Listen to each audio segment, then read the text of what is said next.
Fundo Verde segue apostando contra o Brasil em 2025, inflação sobe, popularidade do Lula cai, enquanto o payroll nos Estados Unidos frustram as expectativas e a China tem que lidar com um possível bear market. Então primeiro vamos ver o posicionamento deste fundo relevante aqui do Brasil, né, o Fundo Verde, que enxerga o modelo econômico do Brasil dando de cara com o muro. E eles inclusive vêm operando vendido em relação às ações brasileiras. Eu já vou dar a minha opinião sobre isso, mas vamos continuar vendo aqui a opinião aqui do Fundo Verde, tá? Então na carta ali o Luiz, o diretor-presidente, disse que espera impactos inflacionários por conta da desvalorização do real frente ao dólar e que vê esses juros a patamares que considerávamos esquecidos. E realmente a gente concorda aqui nessa parte, não tem como negar, né? Inclusive, eu já disse para vocês, o dólar mantendo-se a esse patamar, não é que ele precisa subir, não. Ele mantendo a esse patamar que ele está agora, já vai continuar a trazer mais inflação posterior. Por quê? Porque não é imediato a inflação, né? O dólar sobe ali e vai impactando a cadeia ali aos poucos. Então só de manter esse patamar já vem mais inflação na frente, né? E os juros, pô, é evidente, caramba, a gente viu a curva de juros aqui atingindo números altíssimos, inclusive se você vê lá os títulos do Tesouro, IPCA mais 8 que está sendo negociado, isso aqui é um mercado extremamente pessimista, eu jamais imaginava ver tão cedo um negócio desse, né? O Lula no segundo ano já conseguiu coisa que a Dilma demorou um tempo para conseguir ali, né? O pessoal tá pessimista, né? Mas vamos continuar. Então o Luiz vê que esse modelo econômico atual do Brasil de acelerador fiscal, a gastança, né, com um freio monetário seguindo em direção ao muro. Eu não tenho como contestar isso, só que eu não concordo com esse posicionamento dele de operar vendido. A gente já falou sobre isso outras vezes, né? Já trouxe aqui outros investidores que também não são desse de operar vendido, que operam comprado porque entendem que é uma oportunidade, mesmo chegando o cenário ruim do Brasil. Eu enxergo esse cenário ruim do Brasil, eu concordo, mas eu não concordo em operar vendido. Por quê? Exatamente porque tem fundos como o Fundo Verde, Fundo XPTO, XLK, que vai lá e opera vendido, fazendo as ações caírem em demasia, em excesso, né? Por que o mercado cai desse jeito? Porque eles começam a precificar um cenário que vai ficar cada vez se deteriorando, como foi 2024, em vários anos posteriores. Eu sou daqueles que acreditam que o Brasil, quando está com a corda no pescoço, alguém faz alguma coisa. Se a corda no pescoço acontecer neste governo ainda, ali no limite, e eles não fizerem nada, quem é que vai decidir para arrumar isso? É o povo. Vocês vão ver no decorrer desse vídeo, o povo não é burro, né? O povo ele não entende de economia, isso é fato, porque não temos economia na escola, porque o governo não tem vontade de colocar isso na escola. Mas como o povo não entende de economia, ele não entende nada que está acontecendo aqui, ele está bobão. Mas quando vê a inflação, ele não é burro. Você pode escrever lá IPCA 3%, ele não está nem aí, ele vê o mercado ali, ó. Ele não é burro, o povo não é burro, ele só falta conhecimento para o povo. Então, se não fizer nada, corda no pescoço, inflação alta, o povo vai lá e fala, não vou colocar este governo de novo aqui. Sem contar os impostos que ele já está meio que vendo ali, que está aumentando e tudo mais, né? Então o que acontece? É isso que eu acredito. Em algum momento, com a corda no pescoço, ou este governo toma jeito, ou o povo troca de governo, e aí o outro governo vai ter que tomar jeito, de alguma forma o Brasil, quando está na corda do pescoço, se ajeita. Então isso é uma oportunidade, porque o mercado está precificando aí anos posteriores com o caos infinito, né? Mas, exatamente por ver que o cenário ainda está muito feio, eu vou mantendo caixa, eu vou comprando, mas também sem sair torrando caixa. Por quê? Quando a gente vê esse cenário aqui, que olha, agora parece que melhorou, aí eu posso queimar mais um pouco caixa, mas sim, sigo comprando, inclusive muitas vezes acima da média. Então eu sigo comprador de bolsa brasileira, tá? Para deixar bem claro, porque sempre que a gente critica aqui a economia, não é que eu estou criticando que eu não estou comprando, eu não sou do estilo Fundo Verde, eu sou do estilo aqui, ó, estilo Cerise, que é contra tudo que está acontecendo na economia, mas ele entende que isso é uma oportunidade de comprar, né? Inclusive vou deixar o card aqui em cima, que tá um vídeo bem bacana que eu fiz no finzinho ali do ano passado, um react de uma entrevista que o Cerise fez. Bom, voltando aqui ao Fundo Verde, ele cita, né, os impactos inflacionários ainda decorrente ao desvalorização do real, 100% de acordo, né?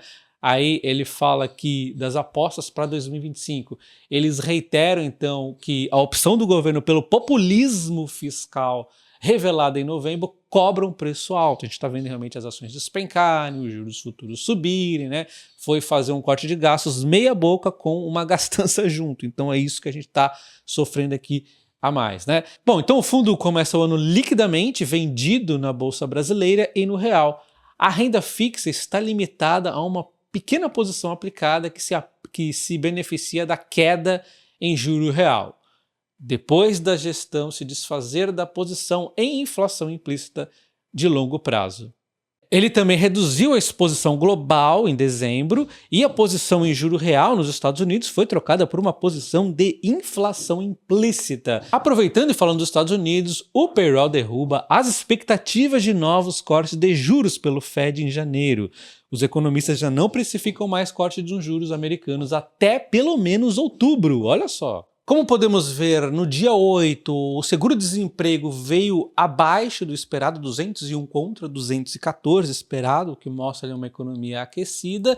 E aí chega hoje, aí o negócio aquece ainda mais, né? A taxa de desemprego veio em 4,1, sendo que o esperado era 4,2. E o mais que o pessoal mais preocupa ali, preocupa entre aspas, né? É o payroll, né? O payroll ele veio bem acima do projetado, o relatório de criação de empregos. Então olha só, ele veio 256 contra 164 do esperado. Então ele deu uma grande alta aqui, o que por um lado mostra que a economia dos Estados Unidos segue firme, então quem fica imaginando aquele negócio de recessão está bem cada vez mais afastado, né? Só que também cria uma pressão para não reduzir a taxa de juros nesse momento. Quem vai acabar ditando isso é a inflação.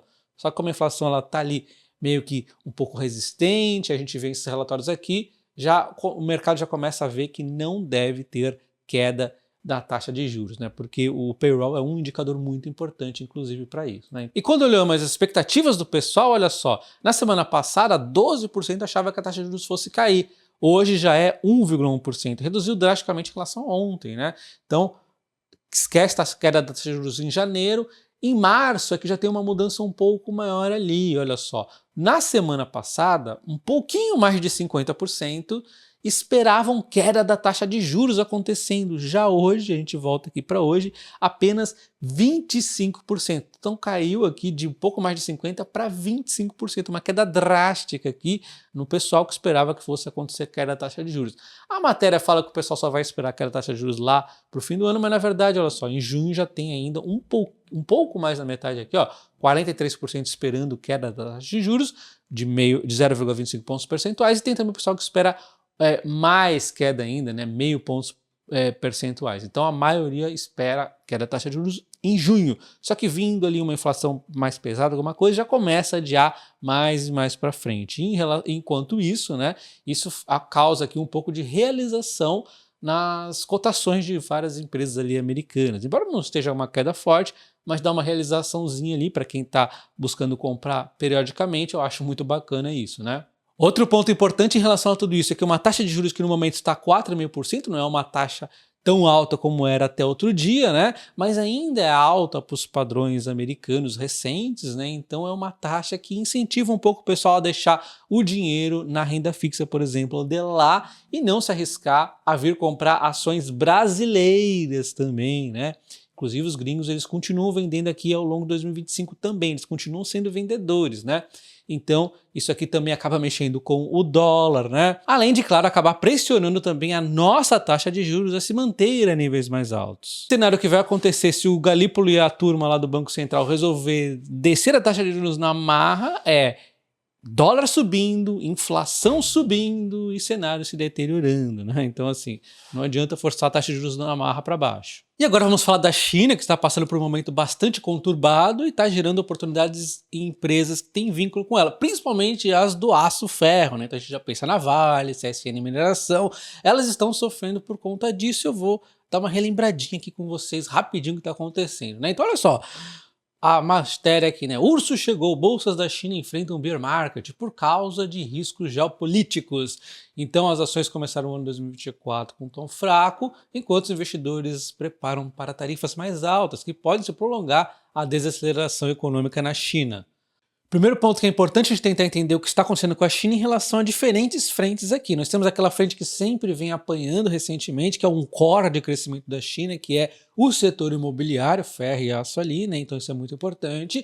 Isso não está tropicando. E tem outros que começam a ser ameaça em relação a tarifas do Trump e tudo mais, e aí as ações chinesas vão caindo, e se isso realmente continuar a se deteriorar desse jeito, que eu não acredito, tá, que vai chegar a nível tão sério, mas continuando a se deteriorar e tudo mais, começa a afetar outros setores, de repente já está caindo ali a celulose, está caindo a Klabin, está desacelerando a China demais, e aí você vê o Brasil exportando menos para a China, enfim, um caos acontecendo, caso o cenário mais adverso vai acontecer, que de novo eu não acredito que vai acontecer, mas pode dar umas respingadinhas. A gente vê aqui, olha só, esse negócio de tarifas mais altas realmente preocupa, né? Os Estados Unidos colocaram na lista de restrições a Tencent Holding e a Contemporary Ampex de tecnologia essa semana por supostos vínculos com o exército chinês, enquanto a administração Biden considera outra rodada de limitações à exportação de chips de inteligência artificial. Uma guerra ali está acontecendo, né? Ainda no governo Biden. E aí vai entrar o Trump, o pessoal pensa, já está assim com o Biden, vai piorar com o Trump, e o Trump vai começar a ver outras áreas também. Então, o que eu quero dizer é, volatilidades podem acontecer, não ficar apenas ali centralizada como está nos últimos anos, esteve, né? Muito ali centralizada aqui no imobiliário, né? O setor imobiliário está desacelerado, mas embora eventualmente também deu celulose, né? Mas vamos continuar vendo aqui, ó. Então, esse cenário de queda das ações chinesas reflete as inúmeras incertezas que estão acontecendo nos números macroeconômicos fracos, a posse de Trump, a pressão sobre a moeda devido à força do dólar e uma pausa nos estímulos. E aí a gente volta naquele outro ponto, que é principalmente ali a questão do estímulo chinês, muito voltado também para o setor imobiliário. Lembra que a Vale deu uma subidinha ali no fim do ano passado? Eu até falei, caramba, eles estão aqui trabalhando com uma expectativa que o governo chinês sinalizou o pacote de estímulos positivos para este ano e principalmente dando atenção para o setor imobiliário. O pessoal já se empolgou e eu falei, cara, assim, não tem novidade, só vai ter novidades em março, né, provavelmente. Então, assim, daqui a pouco o mercado vai desanimou mais rápido do que eu imaginava, as ações caíram com juros, né, porque caíram mais baixo do que elas estavam antes da alta, né, enfim. Isso aqui deve ficar pressionado até ali março, ó, quando devemos ter novidades. Aí eu não sei se a novidade vai ser boa, se vai ser ruim, né, não sei, mas tende a ser mais positivo, o mercado tende a ser sempre pessimista. Então, assim, vindo dos pacotes, uma conversa bacana ali em março, aí talvez a Vale engrene novamente, as empresas subam. O fato é que eu disse antes, né? Tem uma expectativa que só vai ter uma novidade em março, cara, é certeza que em algum momento vai cair, o pessoal vai fazer os tradezinhos deles e vão ficar esperando a novidade ser concretizada, né? Assim que funciona o mercado. Então eu não comprei a Vale desde que ela teve aquela alta, mas ela volta para o meu radar agora, já estou vendendo ali alguns compromissos de comprar Vale, posso vir a comprar Vale sim, embora tenha várias outras empresas baratas, eu acho que de repente em março pode ser o momento que ela dê uma subida ou de repente até mesmo antes com o desempenho operacional dela, mas aí também é difícil de ver como que o mercado vai reagir, né? Que a Vale está tão barata, qualquer espirro pode fazer ela subir também, né? A matéria cita também o pessimismo sobre a economia atolada em uma crise habitacional e segue em meio a pressões deflacionárias persistentes e que a inflação ao consumidor enfraqueceu ainda mais em dezembro. Só que se a gente olha aqui, de fato ela veio negativo novamente, mas ela veio melhor do que projetado. Era projetado menos 2,4 analisado e está menos 2,3. Então ainda melhorou um pouco também em relação à prévia anterior, que era 2,5, né? Assim, deu uma melhoradinha. Tá ruim, né? Mas deu uma melhorada em relação ao anterior e deu uma melhorada em relação às expectativas do mercado, tá? Mas enfim, vamos continuar acompanhando o que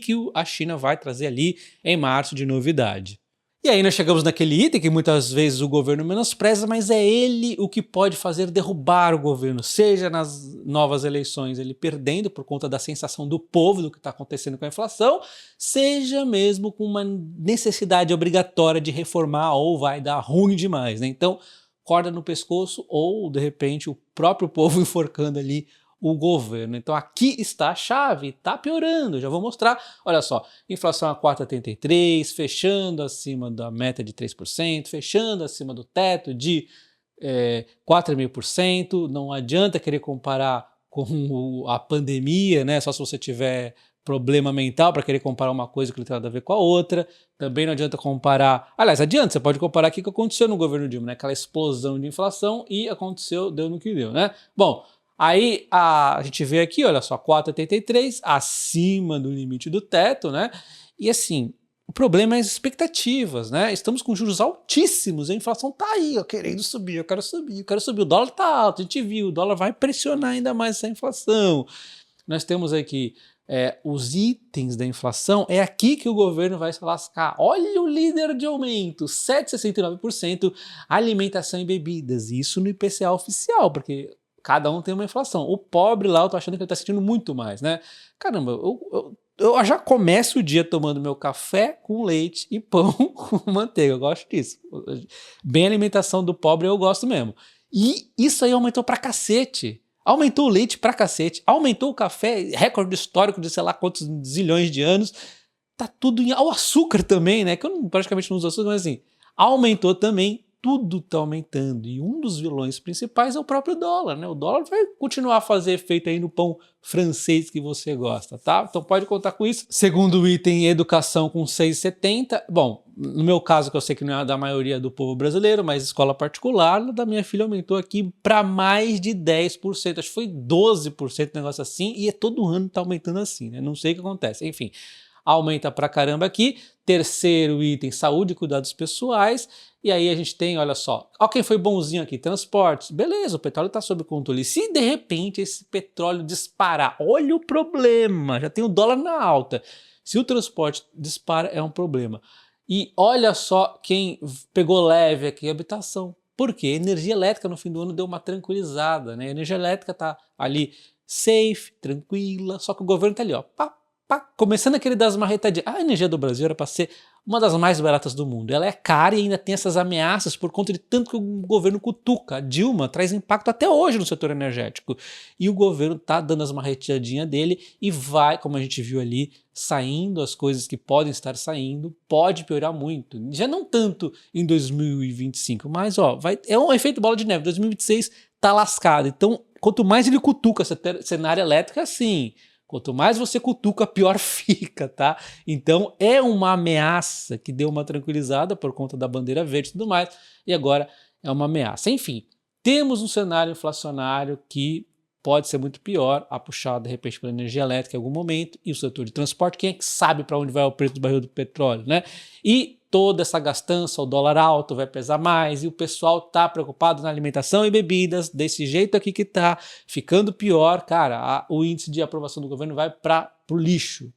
E aí se o Galípolo entrar nesse papo furado da senhora Odebrecht lá e marretar a taxa de juros, aí é que a inflação dispara, e aí vai ser vai tirar no próprio pé o governo, né? Se fizer isso, tudo bem, para mim é até melhor, né? Algumas empresas tendem até a ficar um pouco melhor a dívida ali, o governo vai ficar extremamente mal visto pelo povo que não vai aceitar ter uma inflação mais alta do que já tem agora, né? Inclusive, olha o índice de aprovação, de desaprovação do governo. Começou em 39% e agora está em 48%. Cara, isso aqui, como um governo vai ser reeleito desse jeito? 48% de desaprovação. É questão de imposto que o povo sente e é questão da inflação, né? Então assim, imposto já nem tem mais o que enfiar no rabo do povo. E inflação tá ali, ó, pá, pá, pá, pá, pá. Aí vem os papinhos furados que o povo não cai, não adianta, o povo não é burro. Já disse, o povo ele não tem conhecimento em economia. Então em algumas coisas, na maioria das coisas você acaba conseguindo enganar ele. Mas não adianta vir falar para ele que a inflação não existe, que ele não é burro. Ele sabe ver os preços do mercado. Então é isso aí.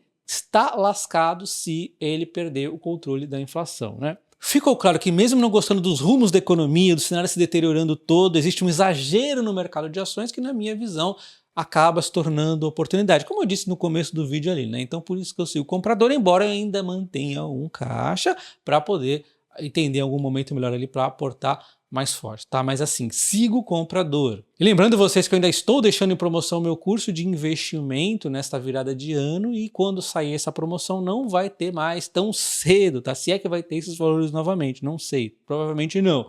Então, você pode levar meu curso de investimentos com foco em ações, balanço patrimonial, análise fundamentalista, valuation, vou falar de setores, de empresas, você vai saber tudo aqui dos investimentos, mas principalmente ações, e temos também meu curso de opções para você ganhar dividendos com as suas ações, utilizando opções, dividendos adicionais para suas ações, né? E também, eventualmente, se proteger ali contra a queda. E você pode levar os meus dois cursos pelo preço de R$ 889, apenas aqui por alguns dias que eu vou deixar essa promoção e depois vai acabar e já era. Link na descrição do vídeo, nos comentários fixados. Um abraço, até o próximo, valeu!